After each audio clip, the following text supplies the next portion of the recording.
작년 생일엔 여러 바쁜 일이 겹쳐 우울하게 혼자 보냈다. 올해에는 그러기 싫어 내 생일에 친구들을 초대해 집에서 파티를 열었다. 한참 신나게 놀다가 오늘을 꼭 추억하고 싶어 친구들과 모두 모여 기념사진을 찍었는데 나중에 사진을 보니 등 뒤 장롱에서 하얀 얼굴에 새빨간 눈을 한 여자가 얼굴을 내밀고 이쪽을 노려보고 있는 게 아닌가? 나와 내 이야기를 들은 친구들은 너무 무서워서 영능력자를 찾아 그 사진을 감정받았다.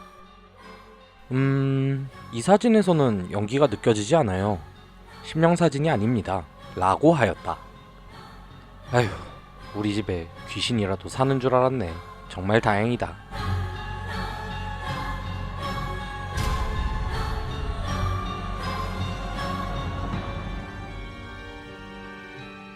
한 아이가 실종되었다. 가족들은 늦게까지 찾았지만 결국 아이를 발견하지 못하고 경찰에 신고를 했다. 하지만 경찰의 넓은 수사망에도 그 아이는 발견되지 않고 수개월이 지났다. 경찰은 그 아이는 사망했을 가능성이 높습니다. 안타까운 일이지만 이제 단념하시는 게 라고 말하곤 가족들을 떠났다. 마지막 지푸라기라도 잡는 심정으로 가족들은 당시 제일 유명한 영능력자를 찾아 아이가 입었던 옷과 있었던 장소 등을 보여주었고 잠시 뒤 영능력자는 무언가 찾았다는 듯 번뜩였다.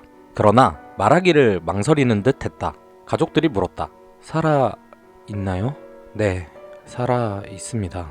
매우 유복한 생활을 하는 듯 하군요. 고급 요리를 먹고 주변에 명품들이 많아요. 그럼 아이는 어디 있나요? 그 영능력자는 망설이다가 말했다. 그 아이는 지금 온 세상에 있습니다.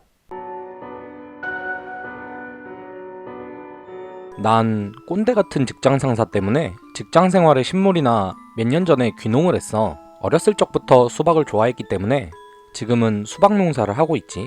몸은 좀 힘들지만 그만큼 보람찬 일인 것 같아. 근데 얼마 전부터 상습적으로 수박서리를 하는 놈들 때문에 아주 고민이야. 울타리를 쳐도 넘어와서 훔쳐가고 걸리면 엄벌을 하겠다고 앞에 게시해놔도 훔쳐가고 진짜 약이라도 타야 안 훔쳐가려나. 아, 거짓말로 약을 탔다고 하면 훔쳐가지 않지 않을까? 확인할 방법이 없으니까. 좋아, 지금 써놓자. 오? 오늘은 수박이 다행히 다 있구먼. 효과 직방이다 진짜.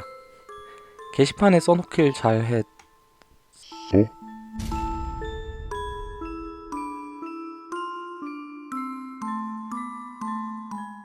욕실에서 샤워하고 있었는데 바깥에서 비명소리가 들렸다. 뭔가 느낌이 이상했다. 예감이 좋지 않다. 누군가 집에 침입한 것이 아닐까?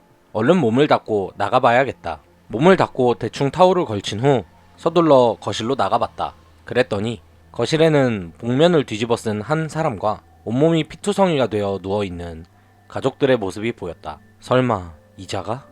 복면을 써서 표정을 보진 못했지만 이자도 굉장히 당황한 모양이었다. 눈을 마주쳤을 때 떨리는 눈동자를 확인할 수 있었다. 지금 잡아야 한다. 놓치면 평생을 후회할지도 모른다. 그렇게 생각하고 한 발짝 떼자마자 복면을 쓴 그 자는 뒤도 돌아보지 않고 도망쳤고 난 곧 제자리에 새파랗게 질린 채 주저앉았다.